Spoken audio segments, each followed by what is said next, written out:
इससे ये पता चलता है कि जरूर कहीं ना कहीं इन विपत्तियों में जो आ रही हैं, ये संसार का प्रतिनिधि उन्हें कहेगा मेरे पीछे चलते रहो और मेरा निशान लो तो मैं तुमको शांति दूंगा, मेरे पीछे चलो तब मैं अपने भंडार से खाना दूंगा, मेरे पीछे चलो तो मृत्यु से मैं तुमको बचा लूंगा।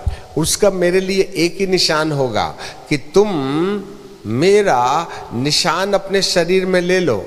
यही तुम्हारा आधार कार्ड है, यही तुम्हारा मास्टर कार्ड है, यही तुम्हारा एटीएम कार्ड है। सब कुछ सिमट करके एक छोटे से नंबर के अंदर चला जाएगा और इस नंबर को सॉफ्टवेयर के द्वारा हमारे दाहिने हाथ में और माथे पर लगा दिया जाएगा। बस और कोई शर्त नहीं है। अब या तो आप रोटी कपड़ा मकान के लिए संसार के प्रतिनिधि के पीछे चलिएगा या प्रतिष्ठा के लिए उसके पीछे चलिएगा, अवधा मान मर्यादा के लिए उसके पीछे चलिएगा। और ऐसे समय में यदि आप उसके हो लिए तो बाइबल में हमने पहले भी पढ़ चुका था कि जिन जिन लोगों ने उस पशु की चिन्ह को अपने ऊपर लिया था वे परमेश्वर की निरी मदिरा के कटोरे में उंडेले जाएंगे। वो चाहता भी है कि मनुष्य को परमेश्वर के न्यायासन के सामने खड़ा करे और वे परमेश्वर की दया से महरूम हो जाएं, परंतु उसमें से भारी मात्रा में वे लोग भी होंगे जब एलिय्याह और मूसा ठीक 3.5 साल के बाद आखिरी 3.5 साल की सेवकाई के लिए आएंगे। वे बार बार इस ख्रिस्त विरोधी वन वर्ल्ड गवर्नमेंट के प्रेसिडेंट के द्वारा संचालित राजनीति, कूटनीति और दुष्टता की, जिसको एबॉमिनेशन कहते हैं, उसके विरुद्ध वे लोगों को सलाह देते रहेंगे। और जो वचन को ध्यान रखकर एलिय्याह और मूसा की बात को जान करके उस पशु की पूजा से, उस पशु के पीछे चलने से, उस पशु का अंक अपने शरीर में लेने से बचे रहेंगे, उनके ऊपर संपूर्ण संसार का, जब संपूर्ण संसार की एकल सरकार जो अत्याचार करेगी वो देखते बनेगा। 7 खून की सजा भी इतनी भयानक नहीं होती है, इतनी भयानक सजा उनको दी जाएगी। उनके उंगलियों को एक के बाद एक प्रतिदिन काटा जाएगा और उन्हें मजबूर किया जाएगा कि अभी भी वक्त है।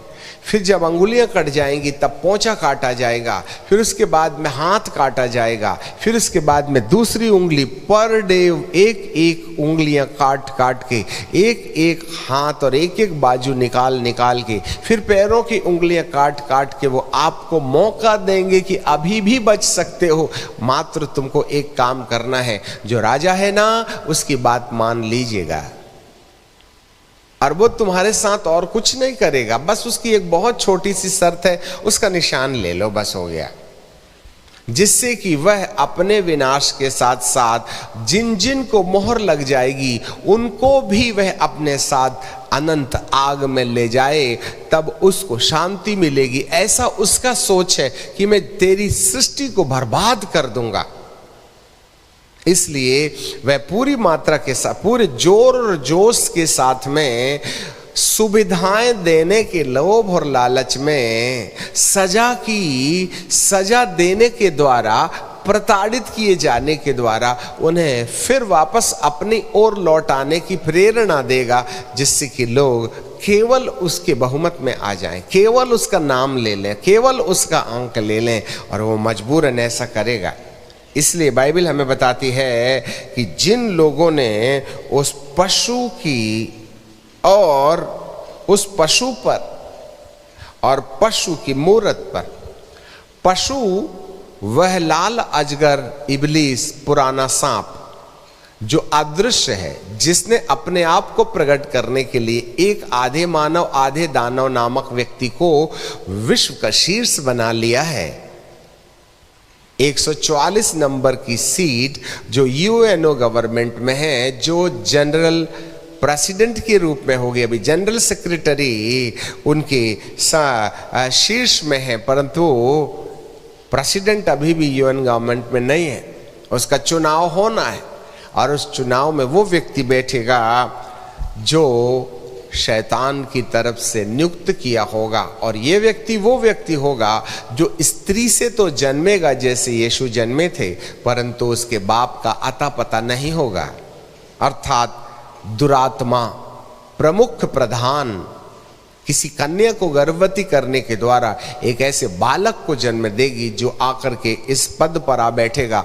इसलिए वह आधा तो मानव होगा, परंतु आधा झूठी शक्ति से तृप्त होकर के वह चमत्कारिक साधु की तरह, संतों की तरह, महापुरुष की तरह, अलौकिक व्यक्ति की तरह झूठी सामर्थ्य को प्रकट करने वाला व्यक्ति बन जाएगा। वह आकाश से आग भी गिरा देगा, वह पानी भी गिरा देगा, पानी बंद भी कर देगा, वह आपको रोटी भी दे सकता है। इसलिए लोग उसके पीछे चलेंगे। हर प्रकार की झूठी सामर्थ्य से उसके प्रकट होने का काम शुरू हो जाएगा। वो एक इंसान होगा, एक व्यक्ति होगा। पशु और पशु की मूरत। मूरत बोले तो जैसे लोहे लंगड़ पत्थर की जो मूरत है ना, जिसको आप सिजदा करते हैं, वैसी वाली कोई मूरत की कल्पना निरी अज्ञानता हो गई। मूरत जो होती है उसकी पूजा की जाती है। पूजा का मतलब होता है अपने आप को उसके सामने झुकाना। To submit our whole being unto the control of the idol is called the worship. आगामी दिनों में कुछ ऐसा होगा कि एक ऐसा सिस्टम संपूर्ण धरती पर आ जाएगा जिसकी प्रैक्टिस अभी चल रही है।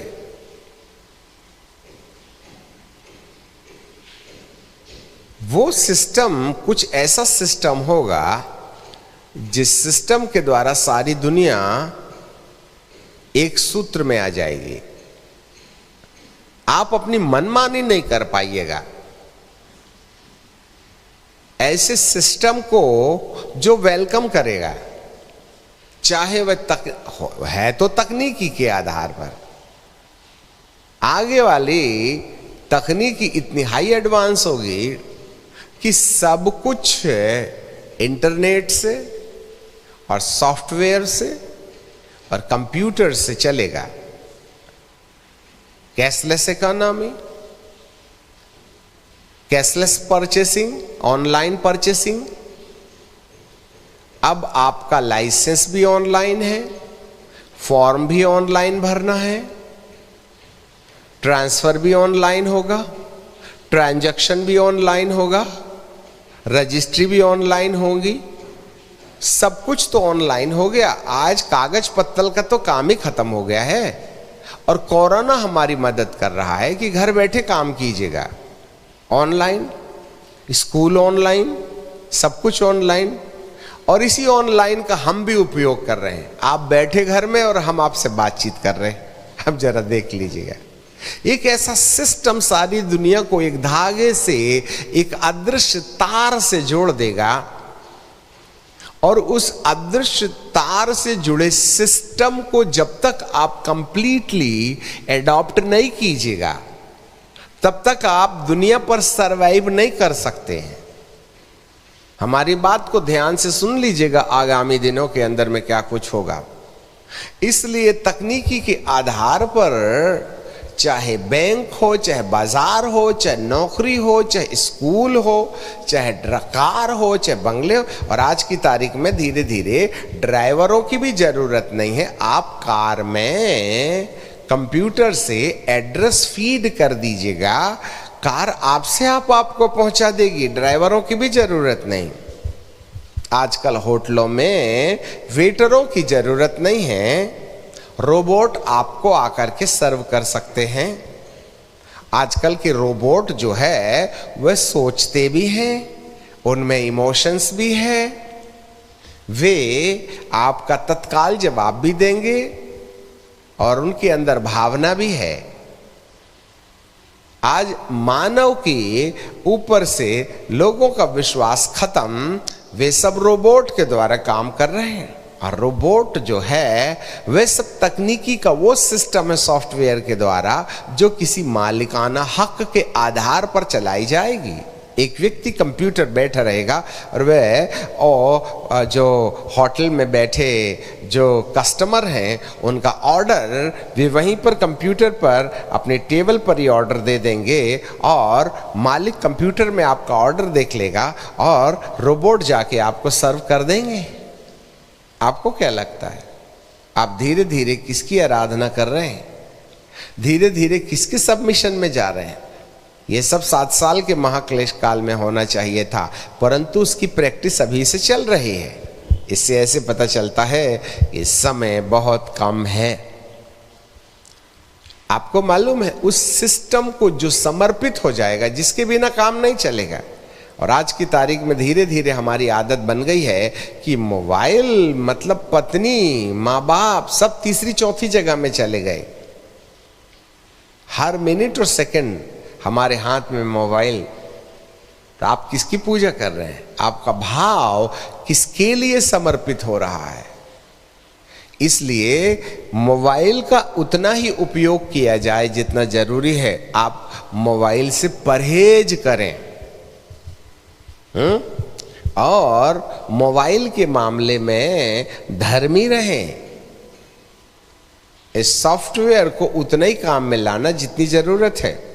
और जब तक इशू नहीं आ जाते हैं तब तक सॉफ्टवेयर कंप्यूटर अपने में ज़्यादा खराब नहीं है, परंतु इसका ज़्यादा उपयोग यदि हो जाए तो हम मूर्त की पूजा से कहीं कम नहीं होंगे। इसलिए मैं परमेश्वर का दास होने के नाते आपको सलाह देना चाहते हैं, अपने डीएनए में, अपनी हेरिडिटी में, अपनी आदतों में ये मोबाइल के साथ में ज़्यादा छेड़छाड़ करके अपने खून का डीएनए ना बना लें। आप मेरी बात को गौर से सुनिएगा। एक बार यदि मोबाइल की छेड़छाड़ यदि आपके खून के अंदर समा गई तो आपको जितना डांटा जाए, जितना फटकारा जाए, आप कभी भी अपने डीएनए में एक बार इस मूर्त की पूजा का असर देख लीजिएगा तो वह मिटा पाना कठिन होगा। ये डीएनए है, आदत से लाचार है।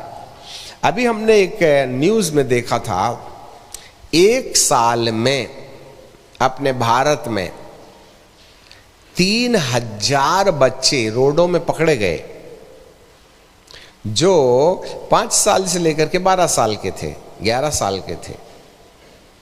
और वे पुलिस के द्वारा पकड़े गए और उनको पूछा गया पुलिस स्टेशन में ले जाके, तुम क्यों घर से भाग निकले हो?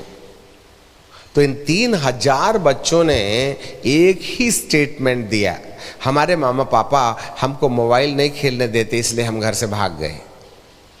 3000 children, they ran away from their house because the parents were directing them so they may not be using a lot of mobile in their own life because that the mobile is the harmful for their future।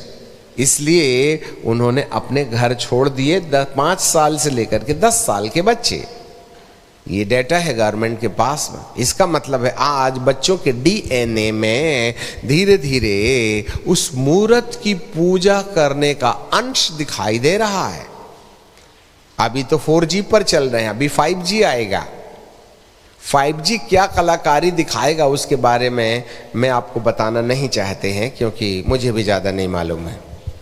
अभी सवाल ये उठता है कि मूर्त की पूजा, और ये जो कुछ भी होगा ना वह सब सैटेलाइट से कंट्रोल्ड होगा और सैटेलाइट का कंट्रोल मेगा कंप्यूटर से होगा और मेगा कंप्यूटर का नाम है द बीस्ट और उसका अंक 666 से शुरू होता है।